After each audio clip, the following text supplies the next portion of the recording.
because you have a title, just because you hang your shingle out there, it doesn't mean people are going to flock to you. So you have to realize that the real key to building a successful consulting business is being a good consultant. But the biggest part of it is you've got to start developing your entrepreneurial mastery. You've got to devote enough time to learn marketing skills, prospecting skills, sales skills, and that's obviously what this program is all about. But so once you understand this, the first step is you've got to schedule it on your calendar. Also one of the first things that I tell my clients is that the first and most important client that they get is themselves as a client. And most people just don't really get it. They devote so much time to court and work with other customers, but the easiest appointment to break and not keep or not even schedule is the appointment with yourself. And when I talk to my clients and I say, I understand you've got some problems building your business, well, let's look at your schedule and see how many hours over the last month you devoted to building your business, or even just spending with yourself or with your team if you have a team, planning strategically how your business will grow. And most folks just have zero. And they say, last month was kind of tough. Well, fantastic. I understand we all get busy months. Well, let's look at last 90 days. Well, last 90 days were kind of a little hectic, and that's okay. Well, let's look at last 6 months and last year. And they just don't schedule time. They don't set aside time to just focus on the most important client, themselves. And you have to look at it this way. If you have a paying client and a client pays you a significant amount of money, you would never think of calling in the last minute and rescheduling or saying, something came up, I can't meet with you. You do whatever it takes to keep that appointment. You and your business are just as important. You've got to keep those appointments with yourself, because your business is the highest paying client you'll ever get.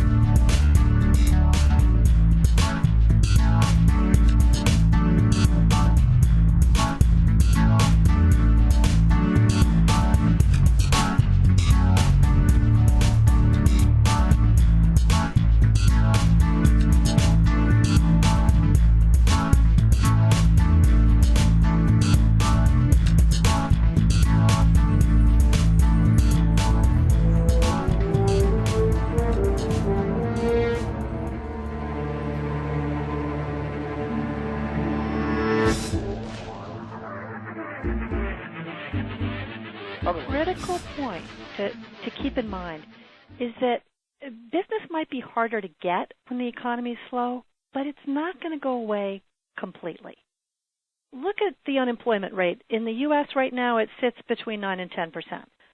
So that means that over 90% of the workforce still has jobs. At the depth of the Great Depression, which is a place that I hope we never see again, the unemployment rate was 25%.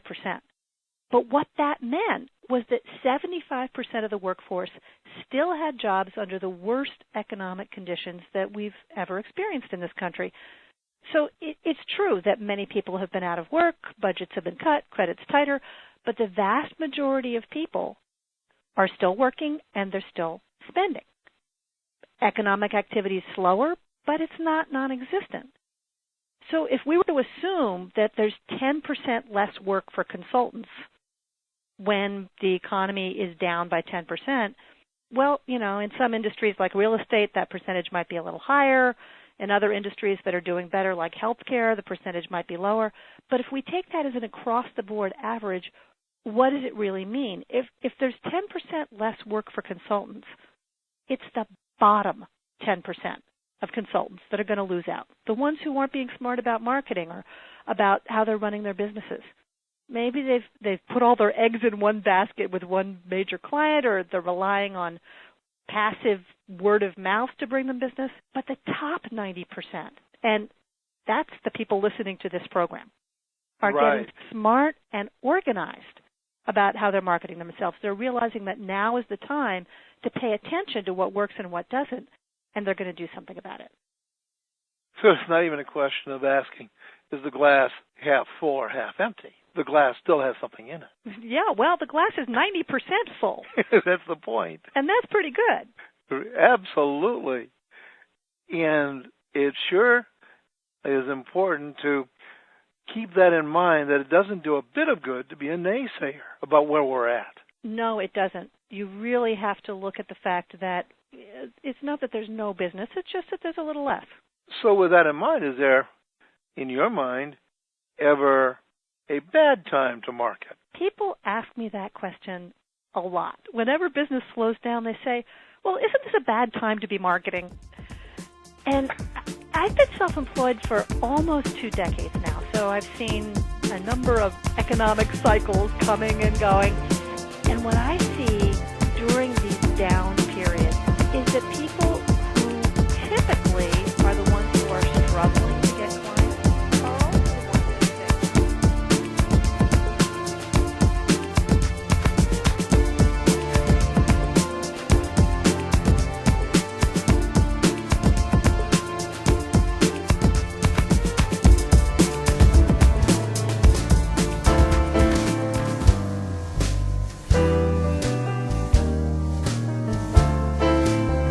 Let's review. We've been talking about how to position yourself as what? As what I call the obvious expert. See, you already have an expertise. All we're trying to do is make sure the world gets to know about it. And so we've talked about books. We've talked about reports, in case you're keeping the list. I hope you are. Articles. We talked about newsletter. We talked about delivering lectures. And we added internet to the equation. And then networking to the equation. Giving back, your USP, newspapers, organization, workshops. Now, if you were to take, and if you took that list, the first letter of each one of those segments, this strategy that sort of delivers your knowledge to the world, your universe, well, books, reports, articles, newsletter, delivering lectures, internet, networking, giving, USP, networking, organization, workshops.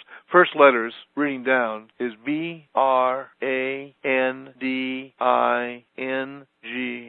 That spells branding. Then we got U, the letter U. Let it represent. And then we have NOW.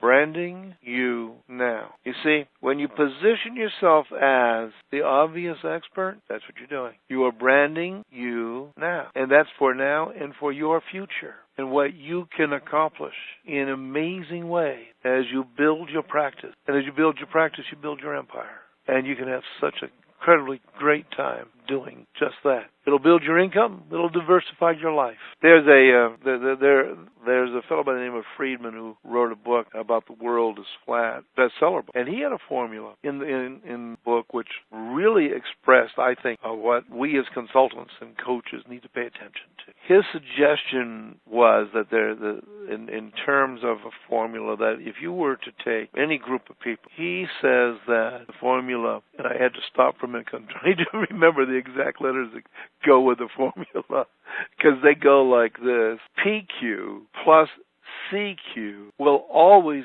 trump IQ. Let's review that. PQ plus CQ will always trump IQ. And what he meant, PQ stands for passion quotient. The more passionate you are about the niche you're in, about what you're doing, what you're delivering, the work you're doing with clients, whatever that specialty of yours is, the more passionate you are about it, it's very likely the more curious you're going to be about it, the more you're going to keep learning about it. Curiosity quotient. So that's the CQ. And so the more PQ plus the more CQ, curiosity quotient, the more you keep looking and educating yourself about all the areas you're interested in. Just listening to this telesummit and going through that, because you're curious about building your business and you're passionate about building. And those of you that have more PQ plus CQ will always trump IQ in any specialty